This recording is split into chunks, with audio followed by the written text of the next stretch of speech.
There's a particular kind of quiet that settles over a room when you realize the people who should defend you have decided not to. It doesn't announce itself. It just sits down next to you and stays. I want to tell you about the night I sat in that quiet, in a rented chair at the edge of a vineyard reception, in a uniform I had earned one collar pin at a time over 28 years, while my stepson told 200 people I was playing dress up. I didn't raise my voice that night. I want you to know that up front, because everything that came after only makes sense if you understand that I didn't yell, I didn't cry where anyone could see, and I didn't leave that vineyard in defeat. I left it to make one phone call. The kind of call you only get to make once in a marriage, if you're lucky, and only if you've spent decades being quietly, thoroughly right about who you are. He thought the costume comment was the end of something. A little cruelty tossed off for a laugh, forgotten by the time the cake was cut. He had no idea it was the beginning. This is the story of how a folded flag, a shoebox of letters, and one phone call to a man named Colonel Okafor changed the way my husband's son looked at me for the rest of his life. But to understand why that phone call meant anything at all, you have to go back to a much smaller, much quieter version of me. 22 years earlier, in a duplex in Tacoma, Washington, before any of this had a chance to become a story worth telling. 22 years before that wedding, I was 32 years old, a staff sergeant stationed at Joint Base Lewis McChord, and the extent of my domestic life was a one-eyed rescue beagle named Radar and a coffee maker that only worked if you hit it on the side. My apartment was small, on the second floor of a building off South Tacoma Way, and my routine was almost embarrassingly simple. I ran with Radar along the waterfront at Point Defiance most mornings before the sun was fully up, because that was the only hour of the day that belonged entirely to me. I kept a garden box of tomatoes on my balcony that never quite got enough light and never quite gave up trying anyway, which I probably identified with more than I admitted at the time. My neighbor, a widow named Colleen who'd lived in that building longer than the paint had been that particular shade of beige, used to leave me half a pie on holidays because she said a woman who worked as hard as I did shouldn't have to bake her own dessert. I wasn't looking for a family. I had already buried enough friends in dress uniforms to know that love, for people like me, tended to come with a folded flag attached to it eventually, and I'd made a kind of peace with skipping that part. Robert Ainsworth changed that math without asking my permission, the way good men sometimes do. He was a widower, an electrician by trade, raising a 7-year-old named Marcus on his own after losing his wife, Sarah, an Army combat medic, in a training accident at Fort Bliss 3 years earlier. Sarah and I had served in the same medical company for 14 months before her transfer. We weren't close, not the way people become close in movies, but I had liked her. I had respected the way she moved through a triage tent like the chaos owed her nothing. When I heard she'd died, I sent Robert a card. I did not expect, 2 years later, to be sitting across from him at a diner off Pacific Avenue, both of us a little embarrassed about how much we had to say to each other. I married Robert when Marcus was 7. I did not try to replace Sarah. I want to be clear about that, because it matters for everything that happens later. I kept her photographs up, in the hallway, at kid height, so Marcus never had to go looking for his own mother's face in his own house. I learned her recipes from Robert's mother so Marcus would still get the same birthday pancakes, the ones with the crushed walnuts folded in a specific way that took me 4 failed attempts to get right. I drove him to Pee Wee soccer practice on Tuesdays and Thursdays for 3 years, sat on a folding chair in the rain more times than I can count, and never once corrected the other parents when they assumed I was his mother, because that correction always seemed like it would cost Marcus something he hadn't agreed to spend. I never once asked that little boy to call me Mom, and he never did, not once, in 22 years. He called me Denise. That was fine. That was more than fine. I understood, even then, that grief doesn't clear a room just because someone new walks into it, and I had decided, quietly, that my job wasn't to replace what he'd lost. It was simply to be there long enough, consistently enough, that he never had to wonder if I would leave too. What I didn't understand, not for a long time, was that Marcus had decided somewhere around age 9 that resenting me was the last thing he had left of his mother, and he was not going to give it up easily. The first time I felt it clearly was Thanksgiving, when Marcus was 14. I'd spent that morning making Sarah's cornbread stuffing from the recipe card his grandmother gave me, laminated so it wouldn't stain, and I'd gotten up at 5 to make sure it was ready before anyone else woke up. because some small part of me still wanted to prove I could get it exactly right. Marcus took one bite, set his fork down in front of his grandparents, his father, and two family friends, and announced to the table that it tasted like someone trying too hard to be somebody's mom. There was a beat of silence, the kind where everyone's fork stops moving at once. Robert told him to apologize. Marcus did, in the flat, obligated way teenagers apologize, eyes on his plate instead of on me, and I told everyone it was fine, let's just eat, and I meant it mostly. I told myself he was 14 and grieving a woman he barely remembered and angry at a world that had rearranged itself without his permission. I absorbed it. I always absorbed it. That was, I think now, my first mistake and my longest habit. The second one landed harder, 6 years later, the week I made Sergeant First Class after a promotion board I'd studied for on my lunch breaks for 4 months straight. Robert wanted to throw a small dinner to celebrate. Nothing fancy. Just family at our own kitchen table with a bottle of the $14 champagne he always bought for occasions like this. Marcus, 20, home from his first semester at community college, sat through the whole thing checking his phone under the table, and when Robert raised a toast to your stepmom's promotion, 20 years in and still climbing, Marcus said, loud enough for the table, not even looking up from his screen, "It's not like she's saving lives out there, Dad. She's a paper pusher with a haircut." I remember the exact sting of it, not because it was cruel, but because it was so casually dismissive, delivered like a fact rather than an insult, the kind of comment that doesn't even require you to look at the person you're saying it about. I laughed it off. I said something like, someone's got to keep the paper pushers fed and paid, and the table moved on, and Robert refilled everyone's glasses like nothing had happened. Robert didn't say anything to Marcus that time. I noticed that. I filed it away without deciding what to do with it. The way you file away a crack in a foundation you're hoping was just a trick of the light.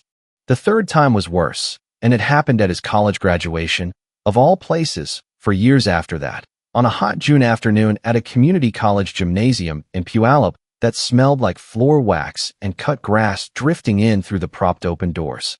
I had flown back from a deployment rotation 11 days earlier and still had the tan line from my watch to prove it. Still hadn't fully adjusted to sleeping in a bed that didn't rock with engine noise.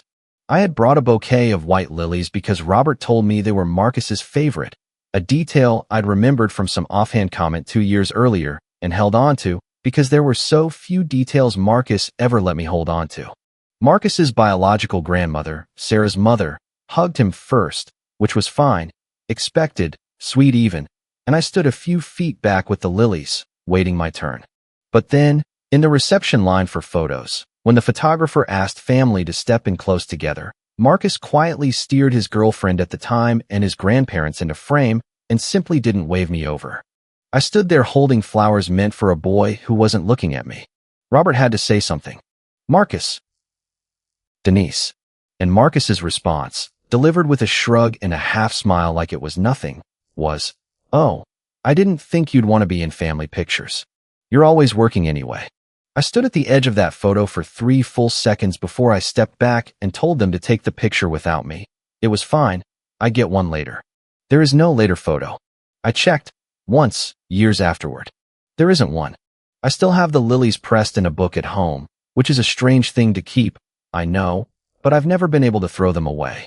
The fourth time, I told myself, would be the last time I let it go without saying something. It happened 2 years before the wedding, at Robert's 60th birthday party. In our own backyard in Tacoma, string lights hung between the fence posts, and a rented smoker filling the whole yard with the smell of brisket Robert had been tending since for that morning. Marcus had brought Elise, his girlfriend then, now his wife, a bright, warm woman who I liked instantly and who had no way of knowing yet what she was walking into. I overheard him telling her, by the drink table, loud enough that I know he knew I could hear, that I'd basically married into a free paycheck and a built-in kid, and now she gets to play soldier on the weekends for attention. Elise laughed, a small, uncomfortable laugh, the laugh of someone who doesn't yet know the person well enough to correct him, glancing at me sideways to see if I'd heard. I had. I did not confront him. I went inside, refilled the ice bucket that didn't need refilling, stood at the kitchen sink for a moment longer than necessary with the cold water running over my wrists, and came back out smiling, because it was Robert's birthday and I was not going to be the reason it turned into something else. I told myself that night, drying my hands on a dish towel, that the next time would be different.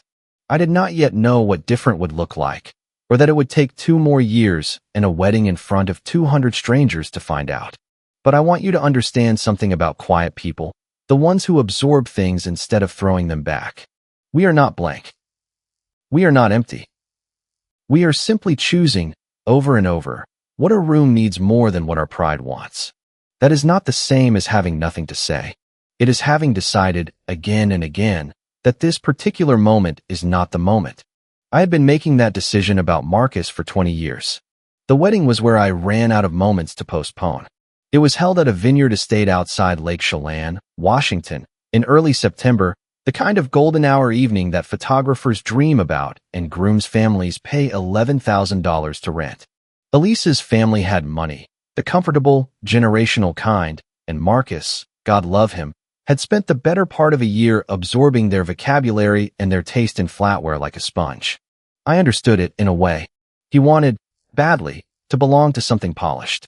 I just didn't expect to be the thing he decided didn't fit the polish. I wore my Army service uniform that evening. Not because anyone required it. Because 2 weeks earlier, after 28 years, I had been informed I would be receiving a retirement ceremony recognition the following month, and Robert had asked me, gently, if I'd wear the uniform to the wedding, just once, so Marcus could see me the way the rest of the Army did before I hung it up for good. I almost said no. I said yes because Robert asked so rarely for anything.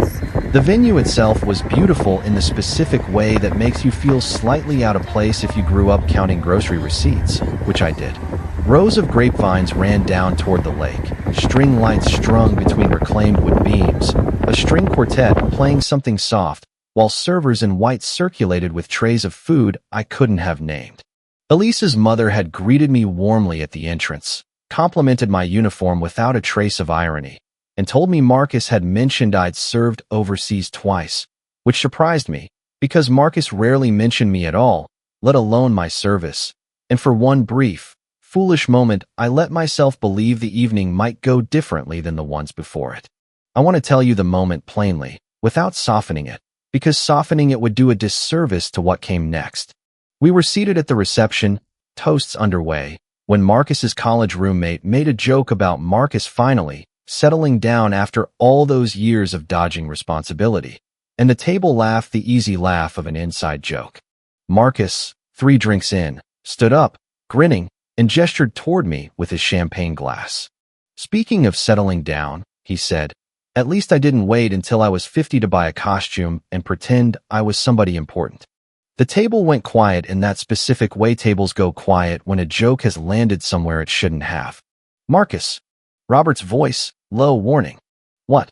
It's a joke, Dad. Relax. Marcus looked at me, still smiling, the champagne making him bold in the wrong direction. No offense, Denise. It's just a uniform. You don't have to wear it like you're actually somebody.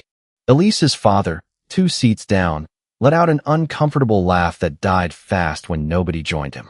Elise herself went very still, her eyes moving between Marcus and me like she was trying to calculate something she didn't have all the numbers for yet. A groomsman I didn't know murmured something to the person beside him. I could feel the shape of the room shifting, the way a room does right before it decides who it's going to side with. I remember exactly what I did, because I have replayed it more times than I can count since. I set my fork down.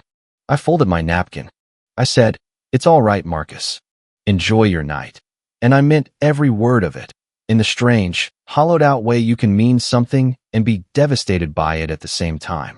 It was a 6-year-old girl, Elise's niece Priya, sitting 2 seats down in a lavender flower girl dress with cake frosting on her cheek, who said the thing that actually cracked the evening open. She tugged Robert's sleeve and asked, in the clear, unfiltered volume that only children have, why is Uncle Marcus being mean to Grandma Denise?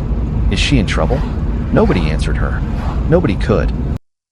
I have thought about that question more than I've thought about almost anything else from that night. Is she in trouble? As if disrespect were a rule I'd broken instead of one that had been broken against me, over and over, for 2 decades, in increasingly public rooms. I did not stand up and defend myself. I did not raise my voice. I told Priya, gently, that nobody was in trouble, that grown-ups sometimes say things they don't mean when they've had too much champagne, and I asked her if she wanted to help me find more cake. Marcus laughed it off with his roommates, already telling the story as though it were a bit. Robert sat very still beside me, jaw tight, the particular stillness of a man doing math about his own son. I want to be honest about why I didn't say something sharper in that moment, because I think restraint gets mistaken for weakness so often that people stop believing it's a choice at all. I had spent 28 years learning that the person who stays calm in a room is the person the room eventually has to listen to. I had watched panic spread through triage tents, and I had watched one steady voice stop it. Marcus wanted a reaction. Giving him one would have handed him the version of the story where I was the emotional one, the one who couldn't take a joke, the one who made his wedding about herself. I was not going to hand him that story. I was going to let the truth arrive on its own schedule, without my help, without my anger doing any of the work for it. There's a phrase people use, that silence is its own kind of answer, and I've always thought that was only half true. Silence is only an answer if the person giving it knows exactly what they're withholding and why. Mine wasn't the silence of someone with nothing to say. It was the silence of someone who understood that the truth, when it finally arrived, would need no help from me to be devastating. Anger would have made me the story. Patience was going to make Marcus the story instead, whether he wanted that or not. So I finished my slice of cake. I danced once with Robert, his hand steady at my back, his eyes apologizing in the way words hadn't quite managed yet.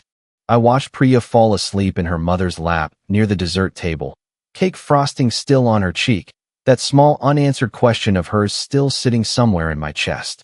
And at 9:40 that evening, I quietly excused myself, walked out past the string lights and the parked cars to the gravel lot at the edge of the vineyard, pulled my phone from the small clutch I'd carried all night, and called a number I hadn't dialed in 11 years. Here is what Marcus did not know, what none of them knew, sitting in that vineyard drinking rented champagne. For 6 years, starting the semester, Marcus dropped out of community college the first time, broke and too proud to ask his father for help. Someone had been quietly paying down the balance on his student loans. $38,400, paid anonymously through a legal aid office in Pierce County, in installments timed to arrive exactly when his account statements would have otherwise gone to collections. Marcus believed, to this day, that a loan forgiveness clerical error had simply worked in his favor. It hadn't. It had been me. Using combat pay and re-enlistment bonuses I could have spent on anything else, because I had watched that boy's shoulders sag every time money came up at dinner, and I had decided a long time ago that loving someone doesn't require them to love you back on a timeline. He also did not know that the $12,000 deposit on that very vineyard, the one currently hosting the reception where he'd called me a costume, had been quietly covered 8 months earlier when Elise's parents' initial payment fell through due to a banking error, and the venue threatened to release the date. I remember getting the call from the coordinator myself, almost by accident, because Elise had listed me as a secondary contact months before without telling anyone, an oversight nobody caught until it mattered. I transferred the money that same afternoon from a savings account Robert didn't fully know the balance of, a habit left over from 20 years of never knowing exactly when I'd need cash fast and far from home. Robert didn't even know that one. I'd handled it directly with the event coordinator and asked her, simply, not to mention my name, because I did not want a wedding gift with strings attached, and I certainly didn't want one that Marcus would feel obligated to be grateful for. And he did not know about the shoebox. Sarah, Marcus's mother, had written him letters. Not many. 9 of them, written in the 18 months before she died, meant for birthdays and milestones she suspected, correctly, she might not live to see.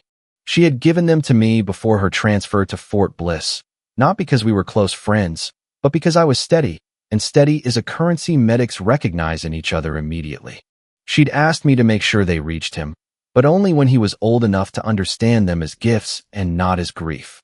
I had been waiting 22 years for the right moment. I had started to believe there might never be one. The person I called from that gravel parking lot was Colonel Grant Okafor, retired, 71 years old, who had commanded Sarah's unit and had personally written the letter recommending her posthumous commendation. He'd retired to a small house outside Spokane, and we still spoke maybe twice a year, usually around the anniversary of the accident, two old soldiers checking in on each other's version of grief. He had asked me, more than once over the years, if he could ever meet the boy Sarah used to talk about in the mess tent, back when Marcus was still small enough to fit in the crook of her arm in the one photo she kept taped inside her locker. I had always said not yet. Not yet, because Marcus wasn't ready. Not yet, because I wasn't sure I was either. That night, standing in a vineyard parking lot in my dress uniform with the sound of the reception still drifting faintly behind me, listening to my own voice come out steadier than I felt, I told him it was time. Denise. His voice, when he picked up, still had the same unhurried calm I remembered from 20 years earlier. It's late for you to be calling. I know, I said. I think I'm ready for you to meet him. There was a pause on the line, the kind that told me he understood exactly what had prompted the call, even though I hadn't explained anything yet. Say the word, he said. I'll clear my calendar. The legitimizing moment did not happen at the wedding. I want to be clear about that, because I think revenge stories often skip straight from humiliation to a dramatic public reckoning, and that is not how this went, and it is not how I wanted it to go. What happened instead, 3 weeks later, was quieter and more thorough. Robert and I invited Marcus and Elise to dinner at our house, told them only that we had something of his mother's to give him. I made a pot roast that night, not for any symbolic reason, just because it was the kind of meal that gives everyone's hands something to do while their minds catch up to a conversation. Colonel Okafor came in civilian clothes, not his dress uniform, because he told me on the phone that this needed to be about Sarah and about Marcus, not about rank, not about ceremony. He arrived a little early, shook Robert's hand at the door, and told Marcus, simply, "You look like her around the eyes." I've been waiting a long time to say that to somebody. Marcus didn't know what to do with that. He sat down at our kitchen table across from a stranger who apparently knew things about his mother that he didn't, and I watched him go very quiet, the particular quiet of a man bracing for something he can't yet name. Colonel Okafor, a soft-spoken man with reading glasses and a folder of copied service records, did something I will always be grateful for. He didn't perform. He didn't raise his voice or dramatize a single sentence. He simply laid out the facts, one at a time, like a man setting a table. He told Marcus about the medevac his mother had run under fire outside a training range that everyone else had assumed was safe, the decision that got 3 soldiers home and cost Sarah her own safety margin. He showed him the commendation paperwork, the actual signed documents, not stories, not exaggeration. He answered every question Marcus had in a level, unhurried voice, the voice of a man who has delivered hard truths to families for 40 years and has learned that theatrics only get in the way of people actually hearing you. Then he opened his own folder and pulled out something I hadn't seen in over 2 decades, a letter Sarah had written him, thanking him for approving her transfer request, mentioning, almost in passing, that there was a staff sergeant in her company she trusted to look after things if she ever couldn't, and that she couldn't fully explain why, she just did. Marcus read the line twice, his finger resting under the words on the page like he needed to confirm they were really there. Colonel Okafor looked at Marcus and said, plainly, without a trace of drama, "Your mother trusted this woman before your father ever met her. That trust wasn't an accident, and it wasn't misplaced. I've spent 22 years watching Denise keep every quiet promise she made to people who never even knew she'd made them. That's not something you fake for that long. Why didn't anyone tell me any of this?" Marcus asked, and his voice cracked slightly on the word anyone. "Because your mother asked that it come from someone who loved you enough to wait until you could actually hear it," the colonel said. "Not someone who needed you to hear it right away." I gave Marcus the shoebox after that. 9 letters, in his mother's handwriting, one for each birthday from 18 through 26, plus one marked, simply, for whenever you need it. Marcus did not perform his reaction either. He read the first letter in silence at our kitchen table, and I watched 29 years of a story he'd told himself about being abandoned quietly rearrange itself into something closer to true. "You've had these the whole time," he said, not accusing, just disbelieving. "She asked me to wait until you were ready," I said. "I kept getting it wrong about when that was. I'm sorry it took this long." He asked, quietly, staring at the folder of service records rather than at me, "Why didn't you ever tell me about the loans? About the deposit?" Because it was never a debt I wanted collected, I said. I wasn't paying to be thanked, Marcus. I was paying because I loved your father, and loving your father meant loving the fact that he came with you attached. Even when I was terrible to you. Especially then, I said. Anyone can be generous to someone who's kind to them back. That's not generosity. That's a trade. I wasn't interested in a trade. He was quiet for a long moment, turning his mother's letter over in his hands like he was checking for something written on the back. Elise reached over and took his other hand, and Robert sat across the table with his arms crossed, not saying much, letting the two of us have the conversation we should have had a decade earlier. He put his head down on his arms at the table, the way I imagine he hadn't done since he was small, and he told us everything he'd never said out loud. That he'd spent his whole childhood terrified that liking me meant betraying a mother he could barely remember. That every joke, every dismissal, every uncomfortable comment at every family event had been less about me and more about a 9-year-old's belief that grief was the only inheritance he had left, and that keeping it sharp somehow kept her alive. That the costume comment at the wedding had come out of a familiar, ugly reflex he'd never once examined, because examining it meant admitting he'd spent 2 decades being cruel to someone who had never once been cruel back. I did not tell him it was fine. I want to be honest about that, because I think there's a version of this story where the wounded party rushes to reassure the person who hurt them, and I don't think that's honesty, I think that's habit. I told him that I understood where it came from, and that understanding it didn't erase it, and that going forward, I needed him to actually see me, not just tolerate me, if this relationship was going to mean something in the years we had left. I told him I wasn't asking him to grieve his mother any less, or to love her any less fiercely, and that none of what I'd done over the years had ever been in competition with her memory. I had never wanted to win a contest Sarah wasn't even in anymore to compete in. I had only ever wanted a seat at his table, not her seat, just a seat. Marcus nodded, wiped his face with the back of his hand, and said, I don't know how to fix 20 years in one dinner. You don't, I said. Nobody's asking you to. You just start. He said yes to starting. Marcus is not a naturally repentant man. It cost him something to say it, and I could see that it did, and that mattered to me more than an easy apology would have. The months after that dinner were not a movie montage. I want to be honest about that too. There were still awkward silences. There was a Christmas, 2 months later, where Marcus and I had exactly one stiff, careful conversation about football and nothing deeper, and that was all either of us could manage, and that was fine. Repair, I've learned, rarely arrives in one clean piece. It comes in small, uneven installments, the way that student loan money once had, and you have to be willing to accept the small ones without demanding the whole balance at once.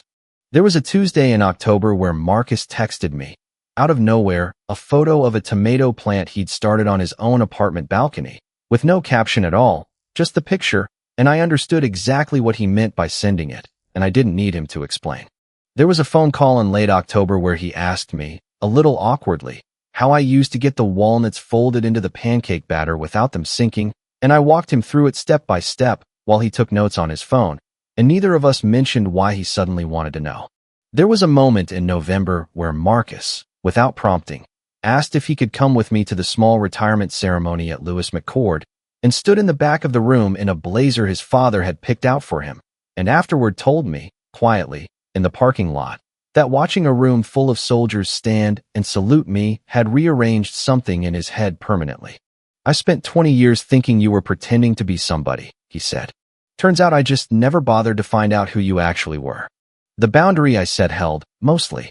I told him early on that I would not be spoken to dismissively in front of his friends again, not as a threat, just as a fact about what I would and wouldn't accept going forward, and he did not test it.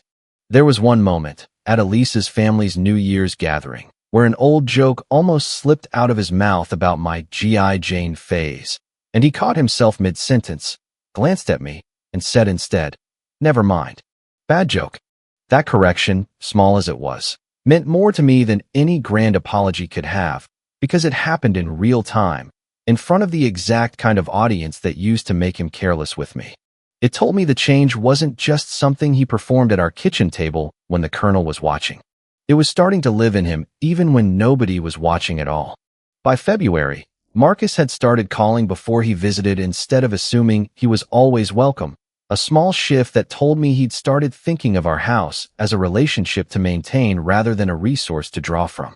By March, he'd asked, hesitantly, if I'd tell him more about my own 2 deployments, the ones he'd spent 2 decades reducing to a punchline about paperwork, and I told him what I could, and watched him listen the way you listen when you're finally ready to actually revise something you believed. The dog tags came back into the story in April.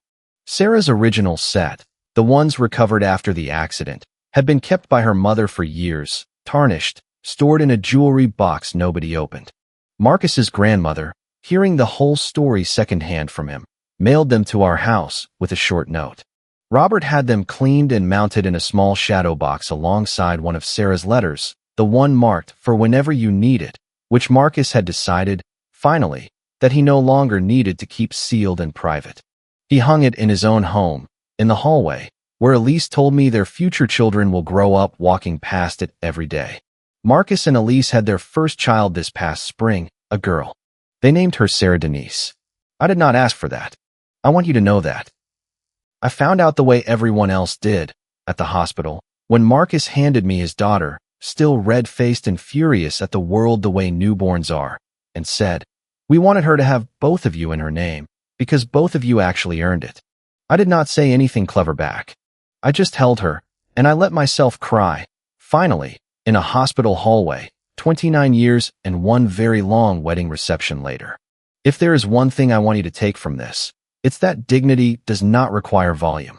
The people who love you loudest with their apologies later are often the ones who mocked you the quietest, longest, and most consistently before that, and the difference between the two is not that one group is better than the other. It's that some of us decide, eventually, to look honestly at what we've done, and some of us never do. I got lucky. Marcus looked. If this story reminded you of your own family, your own quiet years of absorbing something you shouldn't have had to, I'd genuinely like to hear about it in the comments. And if you've ever had a moment like mine in that gravel parking lot, the one phone call that changed how a whole room saw you, tell me about that too.